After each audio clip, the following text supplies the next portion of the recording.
When Benjamin Franklin exited the Constitutional Convention, he was asked by a woman, "Sir, what have you given us?" His immediate response was, "A republic, ma'am, if you can keep it." Yet most Americans today have been persuaded that our nation's governmental system is a democracy and not a republic. The difference between these two is essential in understanding Americanism and the American system. Before we discuss political systems, however, it's helpful to address the confusion that has been spread about the political spectrum.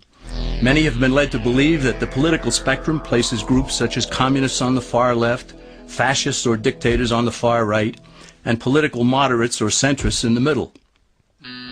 However, a more accurate political spectrum will show government having zero power on the far right to having 100% power on the far left.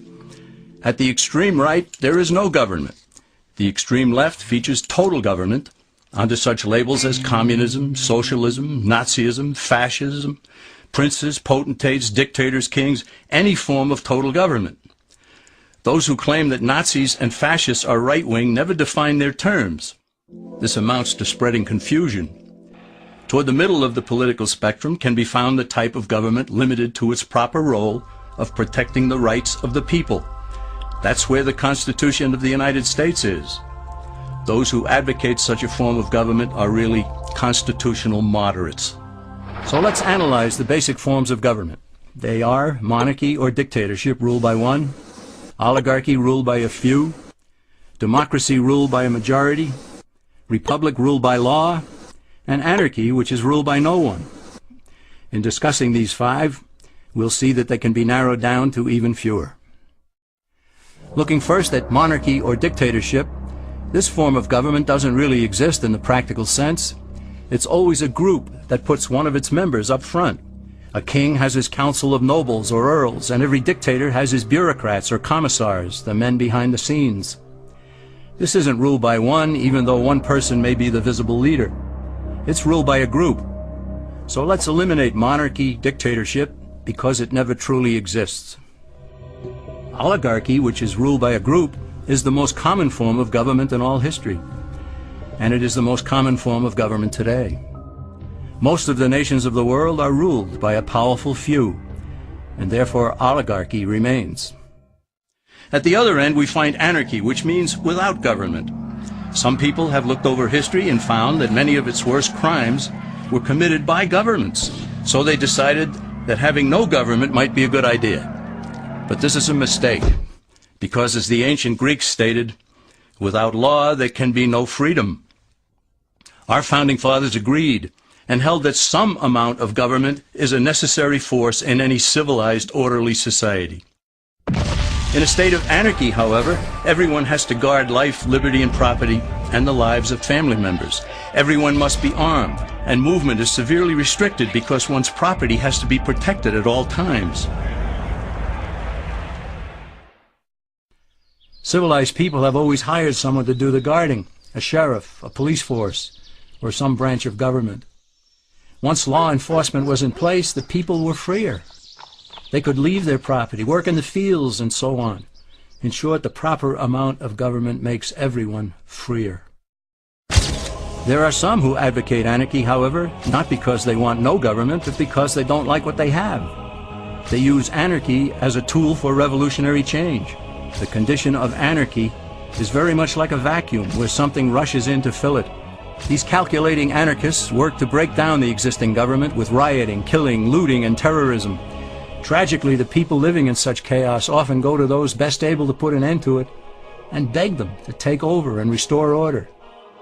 And who is best able to put an end to the chaos? The very people who started it. The anarchists who created the problem then create a government run by them, an oligarchy, where they have total power. This is exactly what happened in Russia that led to Lenin taking total power, and in Germany where Hitler's brown shirts created the chaos that brought him to power. But anarchy isn't a stable form of government. It's a quick transition from something that exists to something desired by the power-hungry. It's a temporary condition, and because it isn't permanent, we eliminate it as well. The word democracy comes from two Greek words, demos, meaning people, and kratein, meaning to rule. Democracy, therefore, means the rule of the people, majority rule. This, of course, sounds good, but suppose the majority decides to take away one's home, or business, or children. Obviously, there has to be a limit. The flaw in democracy is that the majority isn't restrained. If more than half the people can be persuaded to want something in a democracy, they rule. What about republic? Well, that comes from the Latin, res meaning thing, and publica meaning public. It means the public thing, the law.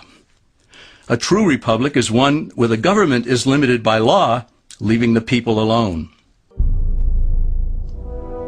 America's founders had a clean slate to write on. They could have set up an oligarchy. In fact, there were some who wanted George Washington to be their king. But the founding fathers knew history, and they chose to give us the rule of law in a republic, not the rule of a majority in a democracy. Why? Let's demonstrate the difference in the setting of the Old West. Consider a lynch mob in a democracy. 35 horseback riders chase one lone gunman. They catch him, and they vote 35-1 to hang him. Democracy has triumphed, and there's one less gunman to contend with. Now consider the same scenario in a republic. The 35 horseback riders catch the gunman and vote 35-1 to hang him, but the sheriff arrives, and he says, "You can't kill him. He's got his right to a fair trial." So they take the gunman back to town. A jury of his peers is selected, and they hear the evidence and the defense, and they decide if he shall hang. Does the jury even decide by majority rule? No, it has to be unanimous or he goes free. The rights of the government aren't subject to majority rule but to the law. This is the essence of a republic. Many Americans would be surprised to learn that the word democracy does not appear in the Declaration of Independence or the U.S. Constitution, nor does it appear in any of the constitutions of the 50 states. The founders did everything they could to keep us from having a democracy. James Madison, rightly known as the father of the Constitution, wrote in essay number 10 of the Federalist Papers, "Democracies have ever been spectacles of turbulence and contention, have ever been found incompatible with personal security or the rights of property, and have in general been as short in their lives as they have been violent in their deaths." Alexander Hamilton agreed, and he stated, "We are a republican government. Real liberty is never found in despotism or in the extremes of democracy." Samuel Adams, a signer of the Declaration of Independence, stated, "Democracy never lasts long. It soon wastes, exhausts, and murders itself." The founders had good reason to look upon democracy with contempt, because they knew that the democracies in the early Greek city-states produced some of the wildest excesses of government imaginable. In every case, they ended up with mob rule, then anarchy, and finally tyranny under an oligarchy. During that period in Greece, there was a man named Solon, who urged creation of a fixed body of law not subject to majority whims. But where the Greeks never adopted Solon's wise counsel, the Romans did. Based on what they knew of Solon's laws, they created the 12 tables of the Roman law, and in effect built a republic that limited government power and left the people alone.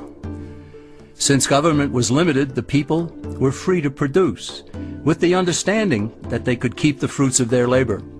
In time, Rome became wealthy and the envy of the world. In the midst of plenty, however, the Roman people forgot what freedom entailed.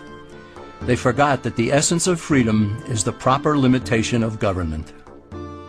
When government power grows, people freedom recedes. Once the Romans dropped their guard, power-seeking politicians began to exceed the powers granted them in the Roman Constitution.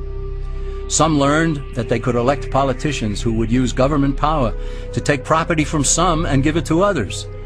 Agriculture subsidies were introduced, followed by housing and welfare programs. Inevitably, taxes rose and controls over the private sector were imposed.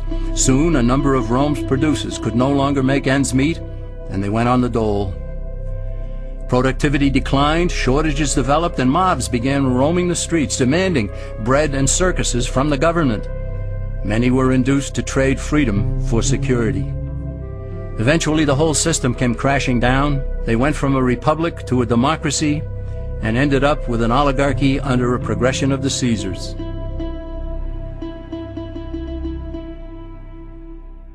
Thus, democracy itself is not a stable form of government. Instead, it is the gradual transition from limited government to the unlimited rule of an oligarchy. Knowing this, we as Americans are ultimately left with only two choices. We can keep our republic, as Franklin put it, or we will inevitably end up with an oligarchy, a tyranny of the elite.